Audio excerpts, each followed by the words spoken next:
le webinar. Donc,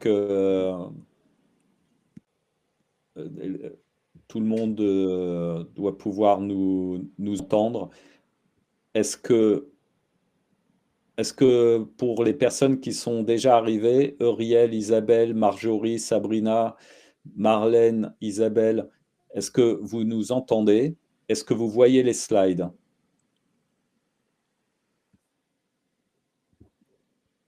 Oui, nickel.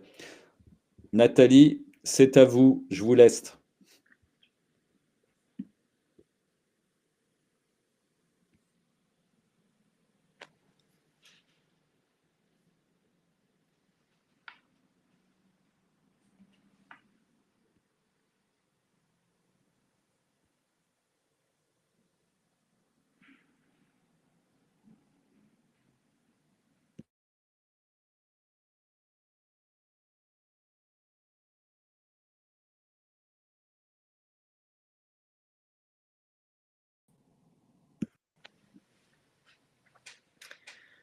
Eh bien, bonjour à tous pour ce nouvel épisode du cycle de conférences Urkind. On va attendre quelques minutes pour voir les personnes qui s'inscrivent. Et puis, on va se donner les 2-3 minutes. Voilà, bonjour, bonjour Émilie. Très sympa ça de mettre un petit coucou dans le chat, comme ça je vois qui est là. C'est très sympa. Ok, donc je vois que ça commence, les participants commencent à s'inscrire. On va se donner 1 ou 2 minutes et puis on décolle. Bonjour Marlène.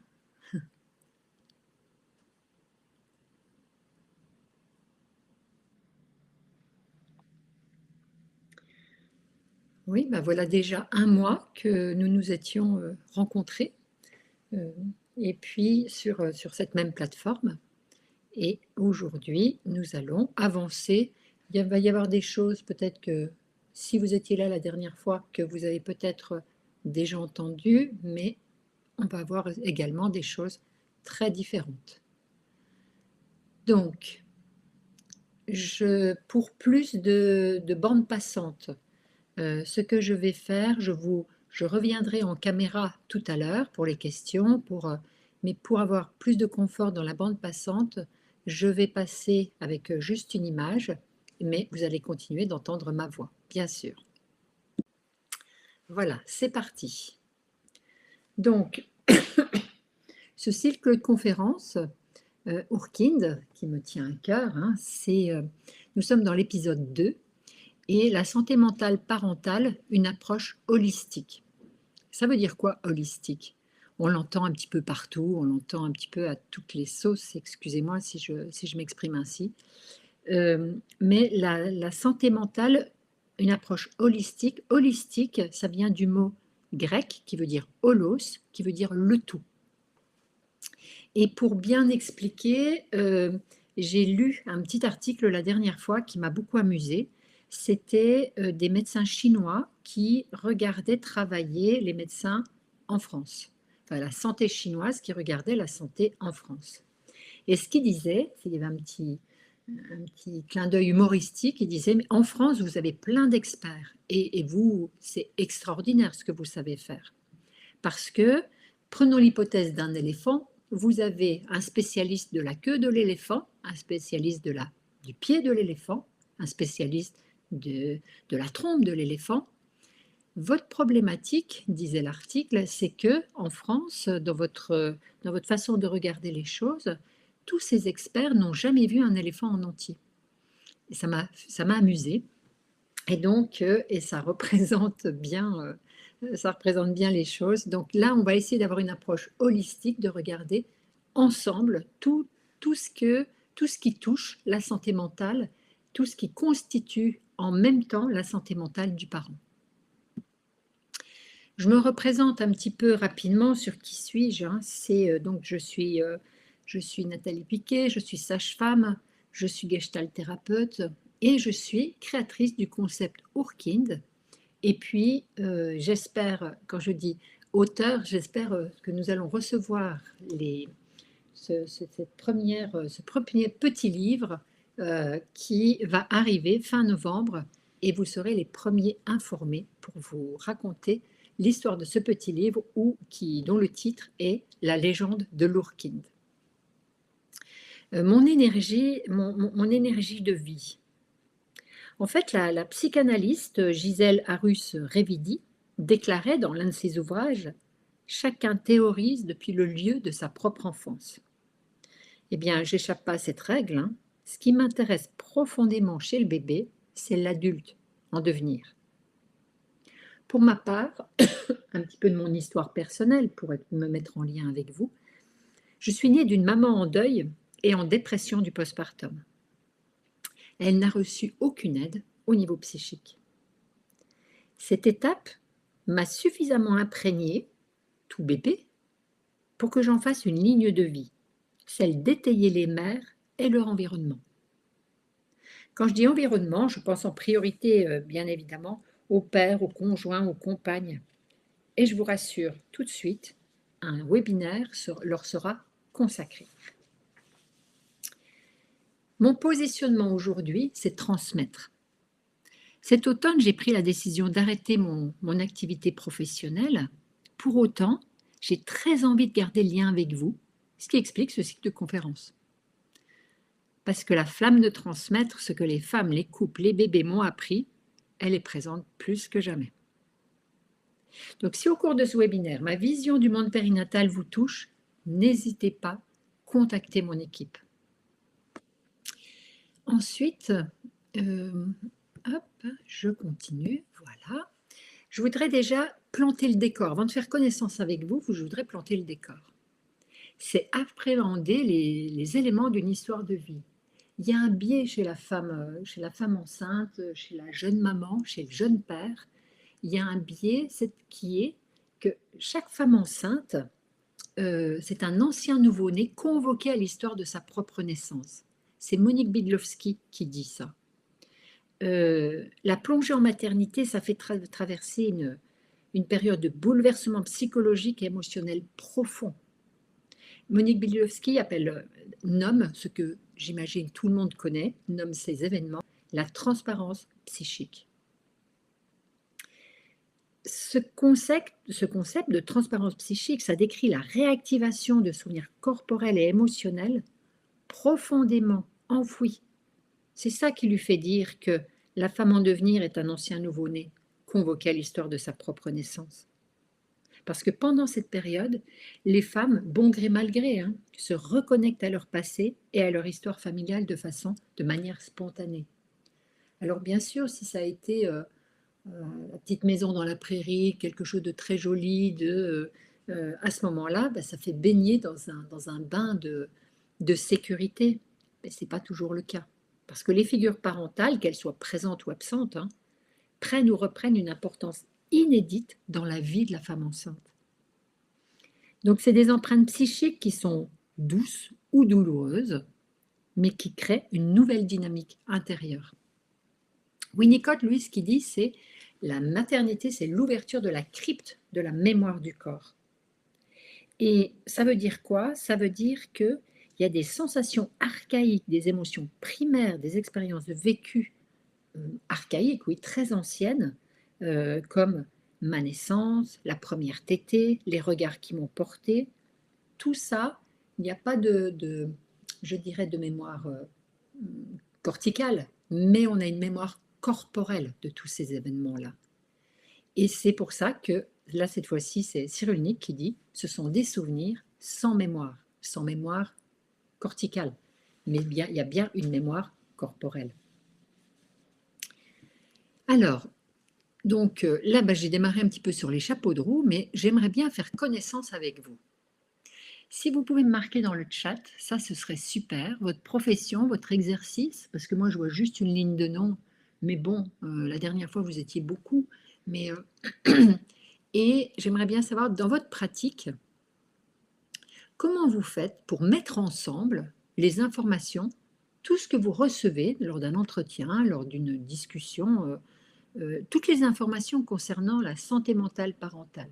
Quand je dis la santé mentale, c'est son état psycho-émotionnel.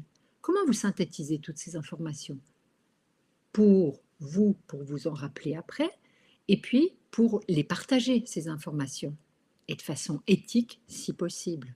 Comment faites-vous? Donc, je regarde un petit peu ce que vous notez dans le chat. Ce qui serait bien, c'est que vous me notiez, comme ça, j'ai Q1, Q2, Q3, et puis vous me répondez, comme ça, et puis on leur balayera tout à l'heure. Alors, je vous laisse faire. Quelques minutes. Alors, donc Marjorie, sage-femme libérale Paris, je note dans mon dossier au cabinet, besoin d'outils et de méthodes pratico-pratiques pour partager les infos de façon synthétique, et ce que je disais tout de suite, vous avez raison, et surtout éthique. Quelqu'un d'autre qui pourrait me partager, me dire simplement qui vous êtes, si vous n'avez pas envie de répondre à toutes les questions. Est-ce que vous êtes usager, parent, est-ce que vous êtes profession voilà, ça me plairait bien de savoir. Me laissez pas toute seule, c'est ça que je veux dire, parce que parler devant un écran, voilà. Voilà, et bien très bien, formatrice, exerce surtout en réanimation néonatale, c'est super ça, vraiment. Et ben, je reviendrai, Laurence, tout à l'heure pour parler de la réanimation néonatale et du parent face à une réanimation néonatale, face à un bébé en néonate. Et ok, donc si jamais j'oublie tout à l'heure, Laurence, vous me relancez. Hein. Donc quelqu'un d'autre qui aurait envie de me dire qui elle est, ce qu'elle fait, ou qui il est, ce qu'il fait.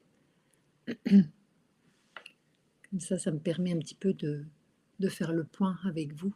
J'ai qui là par exemple? J'ai Émilie, j'ai Prisca, j'ai Marlène, Isabelle. Donc, alors, sage-femme libérale, dans mon dossier, je note des phrases des parents et le PDS, donc l'échelle d'Édimbourg, si besoin, par courrier, par téléphone, selon l'urgence. Et l'interlocuteur, en essayant d'être très factuel. Et donc, c'est ça qui est, comment, ça c'est intéressant parce qu'effectivement, être factuel, oui, et comment faire le tri entre je suis très cartésienne, très factuelle, et en même temps, je fais part de mon ressenti avec toutes mes projections à moi. Donc, ce n'est pas un exercice facile. Vraiment, merci pour cette réponse, Prisca. Isabelle, oui, hospitalière, transmission ciblée sur les émotions, observation factuelle. Et puis, coach professionnel, spécialisation dans l'accompagnement des personnes en PMA. Très beau travail. Et prend beaucoup de notes pour avoir un suivi. Je partage avec personne. Uniquement ce qu'on dit en thérapie, hein, les clients eux-mêmes. Mes accompagnements sont strictement confidentiels et mes notes me permettent de faire le point, de voir l'évolution. Alors, Émilie, c'est génial, ça. Je dirais que comment faire pour une sage-femme qui accompagne cette femme, non pas lui livrer ce qu'il y a dans, excusez-moi, j'ai utilisé le tutoiement, hein, ce qu'il y a dans ton dossier, mais utiliser un petit clignotant qui permet de mettre la personne en face sur la piste. Je vais m'expliquer beaucoup mieux tout à l'heure. Donc, très très bien. Parce que, je donne un exemple, je ne sais pas, tu sais dans l'histoire que c'est quelqu'un qui a subi beaucoup de violence autour. Donc, il ne s'agit pas de transformer et puis de donner au circuit médical, cette femme a vécu de la violence, mais ce qui peut être fait, c'est, ça peut se transformer dans l'autre sens. Cette femme a besoin de sécurité et qu'on lui explique plusieurs fois les choses. Voilà. Ça ne veut pas dire que pourquoi elle a besoin de ça, on ne sait pas. Mais vraiment de donner une conduite à tenir, ça, les sages-femmes sont très friandes de ça. Je vous remercie vraiment beaucoup de tout ce que vous notez. Hein, je vais laisser se dérouler et puis j'y reviendrai petit à petit. Mais c'est très chouette que comme ça me permet d'être un petit peu en lien avec vous.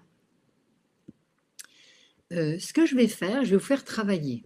Donc, j'espère que ça va fonctionner. Alors, je vais vous faire travailler sur 2 cas cliniques.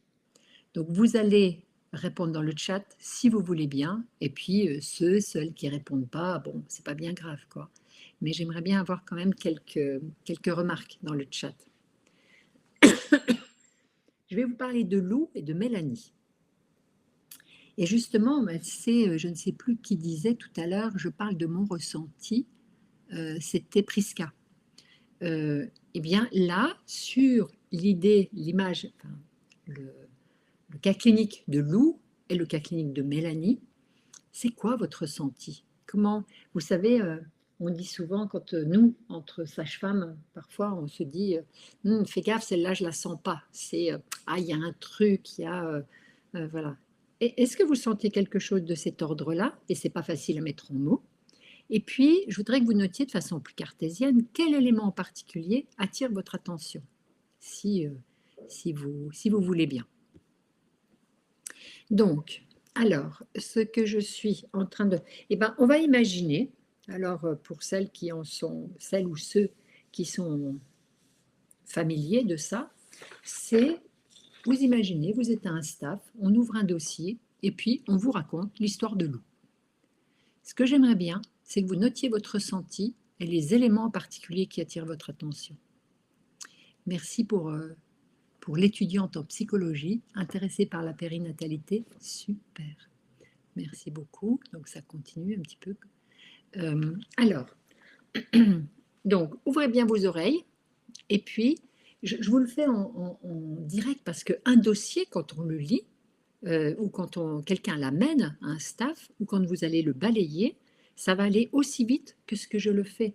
C'est pour ça que je vous demande, vous, avec votre sensibilité particulière, qu'est-ce qui attire votre attention? D'abord, l'histoire de Lou. Lou, c'est une jeune fille de 16 ans qui se cache derrière ses mèches de cheveux.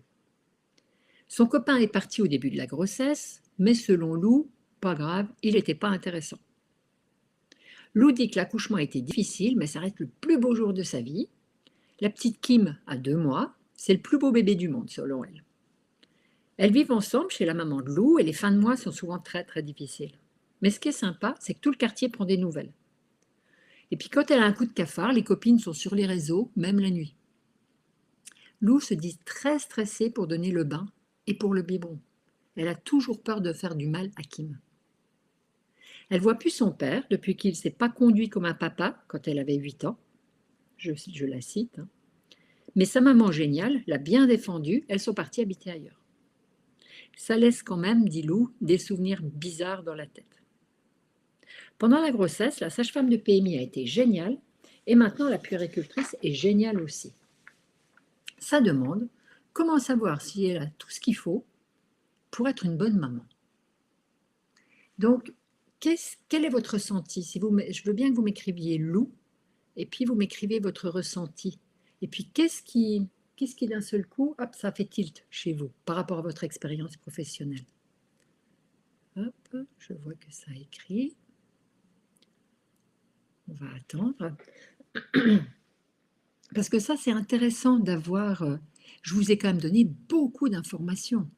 Donc, je pense que nous avons chacun un filtre et que dans ce filtre, il y a des informations qui ont percuté par rapport à votre expérience professionnelle. Peut-être il y en a d'autres que vous avez moins vues.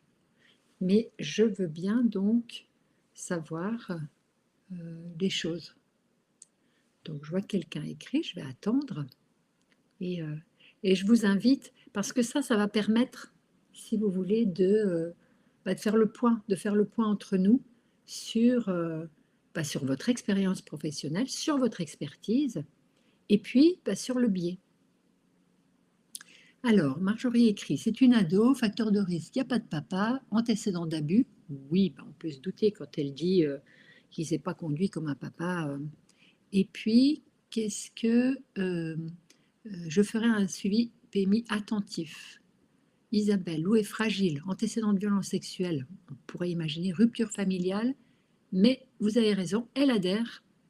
Prisca, point qui interpelle, antécédent de violence intrafamiliale, maman de 16 ans, père bio parti, biologique partie, conditions financières difficiles, mais elle se sent soutenue. Super, donc c'est exactement de ça dont je vous parlais. Donc, Lou, gros manque de confiance en elle, cherche sûrement à rentrer dans les cases et peu confiante sur ses propres ressentis, a le réflexe de se rassurer auprès de ses proches, c'est très positif plutôt que de rester seule. Et mais appel à un professionnel est toujours préférable. Et donc et de trouver de la confiance. Lou semble bien entourée autour de cette grossesse, mais elle a 16 ans, une relation complexe avec son père qui a laissé des traces traumatiques. Elle stresse autour de sa capacité à être parent. Merci vraiment de toutes vos remarques.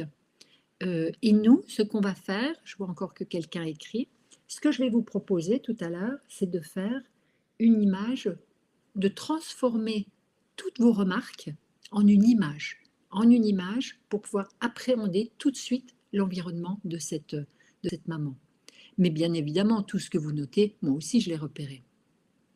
Hein, Et puis ce que je trouve très chouette, c'est que vous avez repéré des choses aussi qui sont positives. Hein, vous avez repéré, je compléterai par un regard particulier sur son bébé, lui redonner confiance dans son rôle de parent. Bien évidemment, Laurence, c'est exactement ce qu'il faut faire.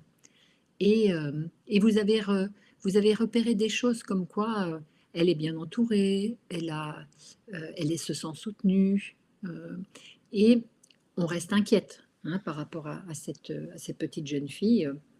Et donc, tout à l'heure, je vous propose, dans quelques minutes, de faire une synthèse de tout ce que vous venez de dire, avec l'outil Urkind, que je vous présenterai.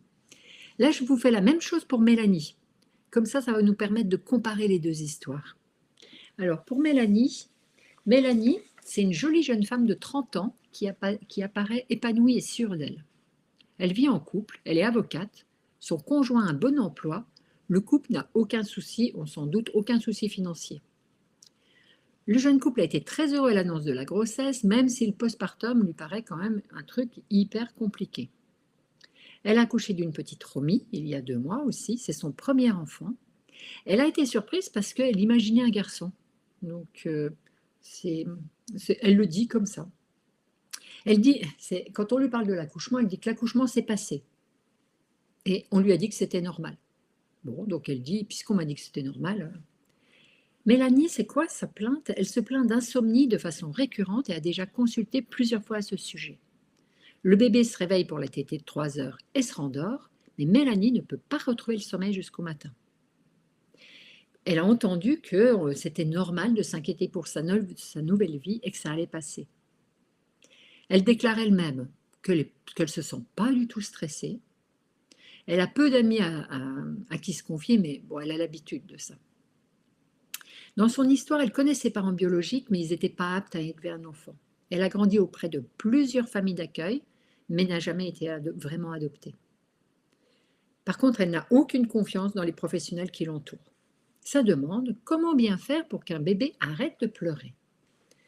Alors, je vous propose de refaire le même exercice. Quel est votre ressenti et quel élément attire votre attention? Si vous voulez bien, recommencer le même exercice que tout à l'heure. Merci Isabelle, je vous écoute, mais je ne suis pas dans la possibilité de participer. Mais merci du soutien. Alors, dans l'histoire de Mélanie, qu'est-ce que vous avez repéré là aussi? Je vous laisse écrire. Alors, Prisca, qu'est-ce que nous dit Prisca? Trouble du sommeil se situe par rapport à la norme, semble ne pas intégrer son ressenti, pas de schéma familial stable sur lequel se construire. Méfiance envers les pros. Et donc, Prisca, ça m'intéresserait. Du coup, c'est quoi ton ressenti? C'est... Ah, là, j'ai Isabelle qui dit ce cas est plus inquiétant, très isolé, passé complexe, trouble du sommeil et de l'humeur et humeur dépressive. D'accord, donc c'est très chouette hein, de voir votre expertise, ça me réjouit de voir votre expertise. Et puis, pour autant, cette femme, Hein, je vous rappelle, c'est une jolie jeune femme de 30 ans, elle apparaît épanouie et sûre d'elle, elle vit en couple, ils n'ont pas de soucis financiers, ils étaient heureux à l'annonce de la grossesse. Voilà, Mélanie, bah voilà, grossesse désirée, vit en couple, pas de problème financier, c'est bien de repérer. A priori, je ne suis pas inquiète. Et Marlène qui nous dit bonne condition socio-économique, mais elle est seule, elle n'a pas d'entourage suffisant pour étayer ses compétences. Mélanie, peu de prise en considération de ses propres émotions, ne se focalise pas sur les faits et ne considère aucunement ses propres ressentis. La théorie qu'elle aille bien au vu de sa situation pro-perso, donc elle doit aller bien, j'aime bien cette remarque, se confier et faire confiance, écouter ses émotions et oser les livrer, ce qui n'est pas dans ses habitudes, sûrement lié à son éducation. Ben oui, c'est bien, elle devrait apprendre à écouter et à accepter ses émotions. Et ben vous avez parfaitement raison. Hein. Merci vraiment de tout ce que vous avez, de tout ce que vous... moi, ce qui m'inquiétait, c'est son absence à son propre accouchement. Oui, c'est vrai que la façon dont elle le décrit. Ça, Laurence, je crois que... Alors, il y a les spécialistes de la mère, et puis là, je vois une spécialiste de l'enfant. Laurence qui dit, je lui demanderai ce qui l'inquiète dans les pleurs de bébé. Qu'est-ce que ça lui fait ressentir face à ces pleurs? Pas inquiète, mais mais accompagnement plus plus. Merci vraiment de toutes vos remarques. Parce que ça, imaginez-vous, vous passez la main à votre collègue de PMI, au pédiatre, qu'est-ce que vous écrivez? C'est quand même pas simple de synthétiser, autant pour Lou, autant pour Mélanie. Qu'est-ce que vous allez écrire? Comment synthétiser quelque chose qui soit très clair, sans lâcher la confidentialité? Et c'est pour ça que ce que je vous propose, c'est la cartographie Ourkine. Alors, je vous l'affiche. C'est quoi cette cartographie Ourkine? Là, on a une vision holistique. C'était le thème c'était le thème au départ. Hein, c'était le titre, pardon, de ce webinaire. Je les ai mis l'un à côté de l'autre pour avoir deux synthèses personnalisées, deux cartographies et de regarder les choses. Alors, comment on lit cette cartographie? Autour, vous avez, en jaune, vous avez les ressources mobilisables de la jeune mère. Tout ce qui est en jaune, c'est ses ressources mobilisables, ce qui va bien chez elle, les ressources disponibles pour prendre soin d'elle-même et de son bébé. Et au bleu, au milieu, hein, ici, on visualise les espaces qui vont moins bien dans sa vie et qui lui demandent de l'énergie pour tenir debout. Donc, les items autour sont issus des recommandations HAS, hein, les items de vulnérabilité. Mais ce qu'on a vraiment regardé, c'est de faire ce parallèle entre ce qui va bien, ici en jaune, qui peut se mettre au service de ce qui va moins bien, en bleu. Parce que bien évidemment, les compétences du parent se mobilisent si on augmente le jaune. Là, Lou, bien sûr qu'elle a des problématiques dans son histoire, mais elle a beaucoup d'énergie pour faire face. Et donc, elle va s'appuyer sur ce qui va bien pour prendre soin de ce qui va moins bien. Alors, je vous raconte une petite histoire de stabilo. Ça veut dire quoi, s'appuyer sur ce qui va bien? J'ai une amie québécoise qui dit, cette amie québécoise, elle dit, mais c'est bizarre comment vous faites les dictées chez vous.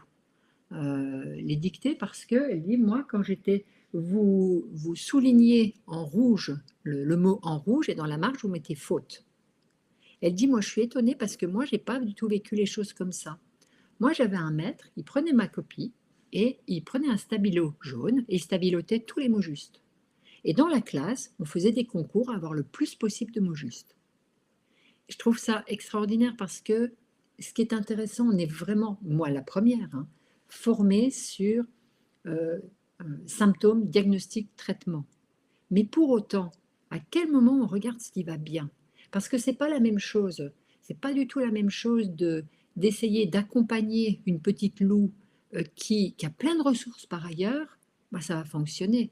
Alors que Mélanie, dès qu'on l'accompagne, d'autant plus que les professionnels, elles ne les aiment pas, hein, et donc dès qu'on l'accompagne, bah, il y a toute cette lenteur et il faut qu'elle s'occupe de beaucoup d'autres choses. Donc faire un état des lieux, de savoir dans quel état émotionnel, quelles ressources, quel levier émotionnel je peux avoir, C'est ça qu'on a essayé de définir dans la cartographie. En fait, l'idée, c'est la visualisation globale, ça permet aussi d'appréhender tout en même temps, une vision holistique, donc on a tous les items en même temps, mais on voit aussi l'interdépendance des 10 items. C'est vraiment, on a, là par exemple, on voit bien que pourquoi elle n'aime pas les professionnels, ben, je veux dire, elle ne s'entend pas avec papa, elle ne s'entend pas avec maman, elle s'est un petit peu abandonnée, enfin absentée de son accouchement, elle a très peu de matrice de soutien. C'est vrai que là, c'est pas simple. C'est pas simple d'accompagner comment on va entrer en relation avec cette femme-là. Je ne sais pas si tout ce que je vous dis, c'est clair par rapport. Est-ce que vous avez des questions qui vous viennent sur ce que je suis en train de poser? Oui, ben, je reconnais bien Isabelle qui parle d'environnement capacitant. Et oui, et je crois que l'empowerment, dont on entend beaucoup parler, peut-être je ne le prononce pas tout à fait bien, en québécois, ça se traduit par la capacitation. C'est rendre le savoir où sont d'abord, avant toutes nos propres ressources, avant notre boîte à outils, sur quel terrain on part. On ne parle pas du tout la même chose de quelqu'un qui a 70%, voilà, 72% d'énergie et de quelqu'un qui a 54% d'énergie. Mélanie, elle ne peut pas prendre ce qu'on lui donne parce qu'elle n'a pas l'énergie pour. Hein. Et donc là, je refais un petit point par rapport à l'épidémio, c'est que aujourd'hui, toutes ces questions, toute cette visualisation, aujourd'hui, 3000 professionnels sont formés, sages-femmes particulièrement, mais ça peut s'élargir, hein, puéricultrices, psy, médecins. Par contre, c'est vraiment de savoir est-ce que le pourcentage d'énergie a quelque chose à voir avec la mise en place de motivation pour la femme. Bien évidemment, nous, c'est ce qu'on essaie de mettre en évidence. Et aujourd'hui, il y a une étude épidémio, vraiment, je croise les doigts, qui pourrait avoir lieu avec le CHU de Nancy, et qui dirait, est-ce qu'une femme qui n'a pas d'énergie, est-ce qu'elle est plus candidate à une dépression du postpartum? Oui, non. Alors moi, si vous me demandez au niveau clinique, bien évidemment, c'est comme ça que je fais mes diagnostics.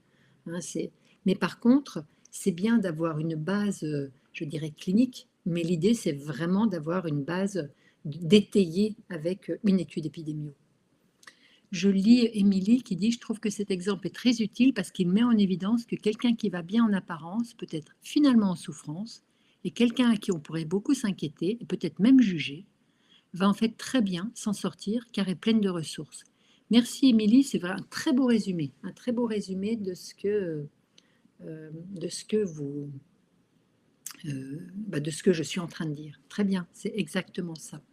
Je regarde si j'ai raté des... non, est-ce que j'ai raté des choses? Je regarde, c'est clair. Ah, Marjorie dit, la médecine est là pour repérer et soigner ce qui ne va pas. Alors, à quoi ça sert de perdre un temps précieux en consulte pour savoir ce qui va bien? Ben, c'est vraiment ce que je viens d'expliquer. Admettons qu'on soit dans les addictions. Hein, je vous raconte un petit cas clinique. C'est une femme qui est enceinte et puis et son mari, ils sont tout contents d'avoir ce bébé qui arrive. Et à ce moment-là, ils ont quand même tendance à faire des petits apéros un peu de façon très, très, très régulière. Et puis, donc, ils se disent, on arrête l'alcool. Je les revois peu de temps après, et le conjoint dit, ah ben moi, ça y est, j'ai tout fait. Ben, ça, par contre, elle, puis en plus, c'est elle qui porte le bébé, bah, c'est pas terrible, quoi. Il dit, bah moi, j'y arrive bien. Pourquoi elle n'y arrive pas? Et donc, il y a un conflit qui s'installe. Ben, si je reprends ces deux images-là, ben, monsieur, il a à peu près cette cartographie-là, et puis elle a ça. Lui, il a toute son énergie mise à profit pour arrêter l'alcool. Mélanie, elle n'a pas d'énergie, elle a beaucoup moins d'énergie, elle a moins de 50% d'énergie pour mettre à disposition pour son projet. Donc, avant même de proposer des choses avant même de vouloir avancer avec, avec, un, avec une patiente, avec une cliente selon. Alors, je reviendrai si vous questionnez pourquoi en thérapie on appelle ça client. Si vous posez la question, je vous répondrai. Et, euh, et en fait, c'est pour ça, Marjorie, la médecine est là pour repérer ce qui ne va pas. Alors, à quoi ça sert? Eh bien, ça sert à faire un état des lieux, parce que s'il n'y a pas suffisamment d'énergie, on va se fatiguer à faire des trucs qui ne marcheront pas. Il faut d'abord remonter du jaune, il faut gagner du jaune pour ensuite pouvoir mettre en place de la mobilisation, du changement. Le premier objectif, c'est d'abord de gagner du jaune.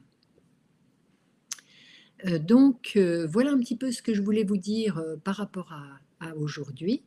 Est-ce que ça vous parle dans votre pratique? Est-ce que, j'aimerais bien, est-ce que c'est quelque chose qui est aidant pour vous de savoir ça? Alors, comment ça fonctionne la cartographie? Il y a tout un concept, hein, là, ça s'est rempli. Alors, ça nous met à l'abri aussi de nos propres projections, parce que ces deux cartographies, ce n'est pas... euh, euh, merci, je vais répondre Isabelle. Ces deux cartographies ont été remplies par les femmes elles-mêmes. C'est les femmes qui les ont remplies. Il y a tout un protocole pour Kind, et c'est elles qui ont produit ces deux cartographies. Ce n'est pas nous, c'est pas moi en tant que professionnel. Moi, j'ai créé les conditions pour que ces femmes-là remplissent cette cartographie. Et donc, c'est ça qui est intéressant, ça nous met à l'abri de bah oui, de nos représentations à nous. Isabelle demande comment on fait pour leur faire gagner du jaune. Et ben pour faire gagner du jaune, la première chose, c'est déjà de les faire remonter en énergie en faisant le lien avec tout ce qui va bien. Et tout ce qui va bien, si je vais avec Lou, là, et ben ce qui va bien, je vais prendre bébé imaginé, bébé réel, et c'est de dire, mais vous avez le plus beau bébé du monde, qu'est-ce que c'est génial, racontez-moi comment il est beau, votre bébé. Et là, elle va s'animer, elle va, elle va dire des choses. Et puis, racontez-moi la naissance. Vous avez dit que c'était compliqué, mais pourquoi c'est le plus beau jour de votre vie? Et partout où elle a mis un ou deux, hein, c'est-à-dire eh ben, on va la faire déjà monter en énergie. Et une fois après, on va lui poser la question et lui dire, maintenant, si on voulait toucher à une seule une des pointes, là, laquelle? Vers quoi vous auriez envie de vous diriger? Et c'est elle qui va nous dire déjà, elle se dit, waouh, c'est super, j'ai un beau bébé, je suis géniale. Vous voyez, il y a quelque chose qui, elle a un grand sourire, ben, elle dit, bah, moi je voudrais, ce que je voudrais, bah, c'est peut-être, je vais faire un truc facile, l'environnement socio-économique avec ma maman, voilà, et là, on va pouvoir lui poser. Mais qu'est-ce qui fait que vous n'avez pas appelé l'assistante sociale? Qu'est-ce qui fait que... À quoi vous avez pensé, vous? Si c'est confirmation paternelle, et, et qui est... Est-ce que vous avez vu, ce qu'on va lui dire, c'est vous avez vu comment cette histoire, qui est une histoire ancienne, hein, qui laisse des drôles de trucs dans la tête, comme vous avez dit, vous avez vu comment ça fait, comment ça vous prend de l'énergie? Est-ce que vous voulez qu'on en parle avec Josette, la psychologue? Mais pourquoi là j'avance en terrain facilité? C'est parce que c'est Lou qui choisit, je veux bien aller travailler là. Et donc, là, si je le fais avec Mélanie, on va dire, racontez-moi environnement socio-économique, racontez-moi la belle chambre que vous avez fait à votre bébé. Ça doit être génial quand même. Et puis, qu'est-ce qui fait que vous n'êtes pas stressé? Ah, vous faites aussi petit bambou et vous allez au yoga une fois par semaine. Racontez-moi comment c'est bien. Et là, ici, et après, même question, si on devait gagner du jaune, et les parents le comprennent très très bien, quoi, gagner du jaune. Si on devait gagner du jaune, où vous voudriez aller? Et puis là, ben, elle va regarder, je vais poser la question, elle va dire, bon, l'histoire de vie, non, maternelle, paternelle, c'est hors de question, j'y reviens pas. Le bébé imaginé, oui, bon, bah, j'ai une fille, bon, bah, tant pis, il est décevant, hein, c'est pas grave, mais par contre, l'accouchement, il y a peut-être des trucs que j'ai pas compris. Et donc, si c'est ça, eh ben, on va parler uniquement du vécu corporel. C'est elle qui va nous mettre sur la piste. Donc, alors, je reprends un petit peu. Comment on fait pour gagner du jaune? J'espère avoir répondu. C'est une approche par un angle de vision et un outil d'auto-approbation pour les mères et les pères, qui semble du coup reproductible et interopérateur dans le suivi. Très intéressant. Mais bien évidemment, très bonne question, Prisca. Parce que cet outil-là, bien évidemment qu'on demande au père de le remplir. Et donc, il y a quelques petites modifications, mais c'est très très intéressant, comme là par exemple, si on avait monsieur, madame, hein, si on avait les deux. Et donc, on va voir quelle est l'énergie paternelle et l'énergie maternelle. Ça nous donne, on voit l'écosystème parental. Et si c'est madame qui est là, et puis lui, il va très bien, hop, il va lui donner des ressources. Mais si c'est elle qui est très bien et que lui ne va pas bien, c'est pas elle qu'il faut aider, c'est lui qu'il faut aider. Parce que lui va lui prendre son énergie. Donc c'est de lui dont il faut prendre soin. Et s'ils vont pas bien tous les deux, bien évidemment que là, il faut intervenir. Hein, ça nous donne une vision rapide de l'écosystème parental.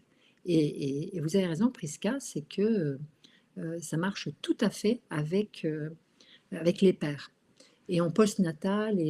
Et puis c'est intéressant parce que là, quand on leur demande des choses, c'est très intime. Et quand il y a ce qui se passe dans le cabinet pour obtenir notre cartographie, mais ensuite, quand ils ressortent, moi je me rappelle d'un couple qui dit, mais tu m'avais, ils repartaient, puis je les entendais dans le couloir, mais tu m'avais jamais dit ça, mais pourquoi tu parles comme ça de ton père? Ah oui, mais et ça crée une vraie discussion de l'intime, dans une vraie discussion. Même question, mais avec des parents qui vivent de l'expérience extrêmement difficile de la grande prématurité. Alors, pour répondre, Laurence, ben, je vais peut-être passer sur la slide suivante pour bien répondre. Déjà, je reprends tout de suite. Hein. Donc, déjà, les questions, elles sont ici de recommandations HAS, en prénatal, en postnatal. Ça donne l'ouverture d'un espace émotionnel, un espace de transparence psychique. Et là, comme on travaille avec du photolangage, on travaille avec du ressenti météo. On ne va pas leur demander ce que ça va bien. On va leur poser la question, on va plutôt les emmener dans quelque chose de très émotionnel.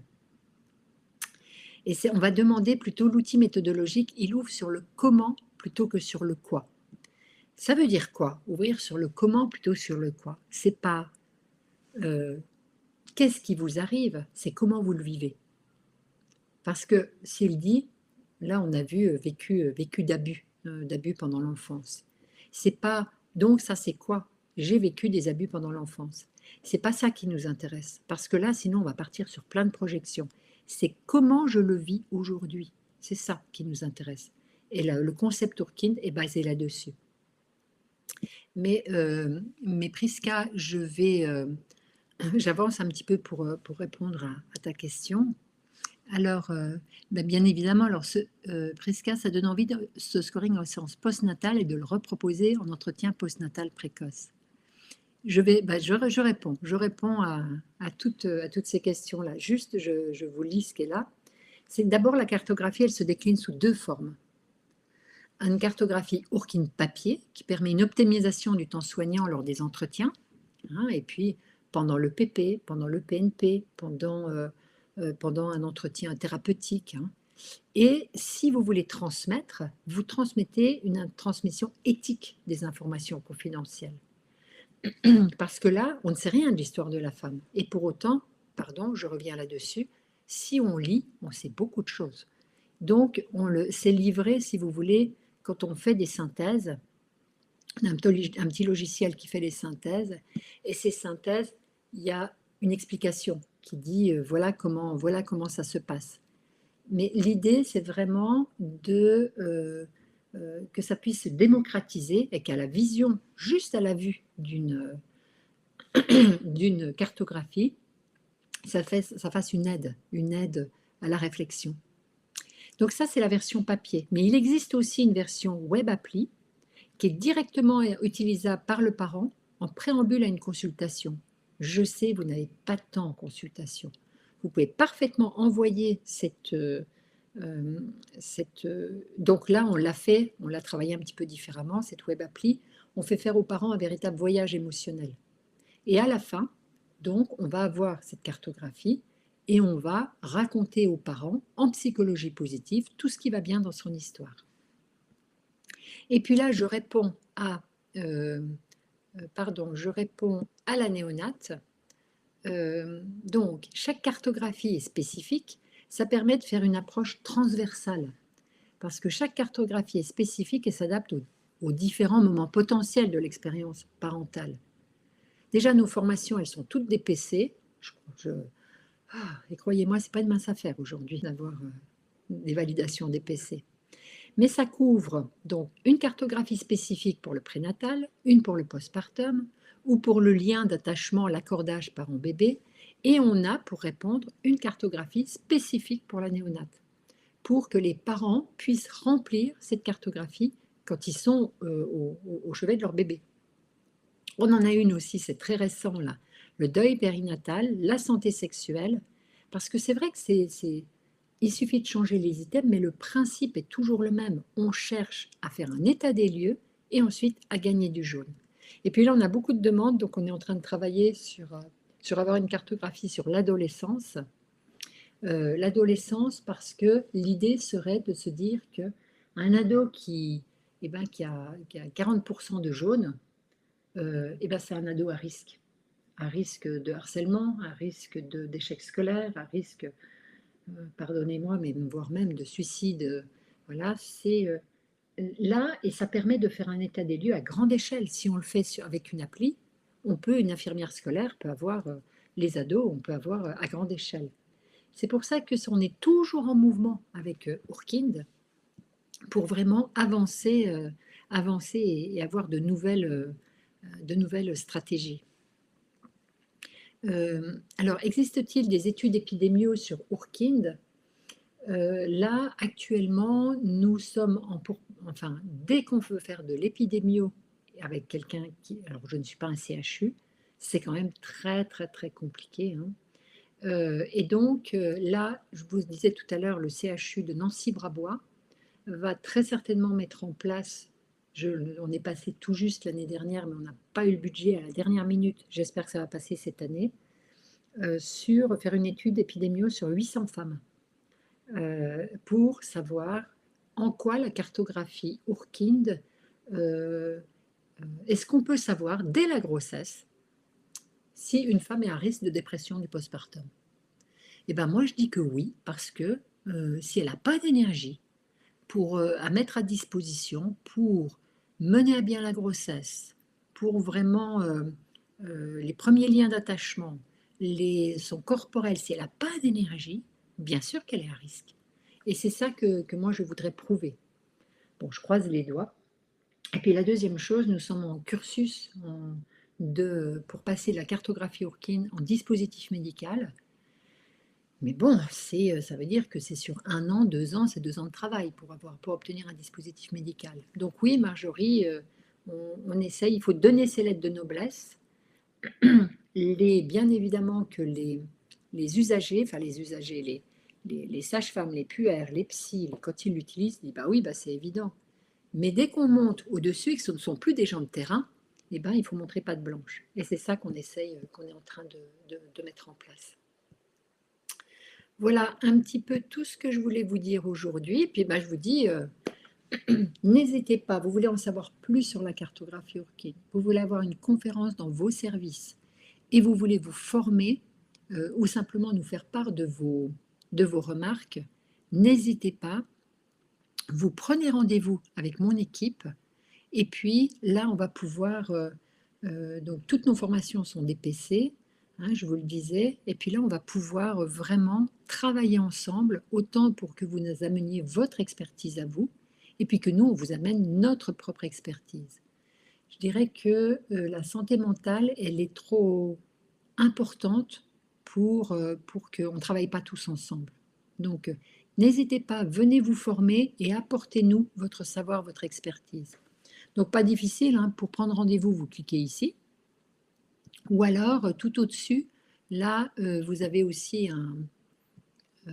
voilà, nous avons aussi un lien pour vous connecter. Donc, je lis Prisca, nous nous croiserons lors du congrès de la sage-femme libérale, super. Donc, le congrès de la sage-femme libérale dans 15 jours, là, et j'y suis à 2 titres. Et ben, on y est pour présenter la cartographie Urkin avec un stand, hein, donc venez nous voir sur le stand. Et puis, tout ce que je viens de vous raconter là, et ben, je vais le raconter en amphi pour pouvoir avoir une audience, j'espère. Donc, merci beaucoup à vous. Est-ce que je termine là-dessus pour... est-ce qu'il y a des questions auxquelles je n'aurais pas répondu? Dites-moi dans le chat si il y a des choses auxquelles je n'ai pas répondu. Je pense que oui, mais... Non, mais écoutez, ah si, quelqu'un a écrit, donc on va attendre. Et...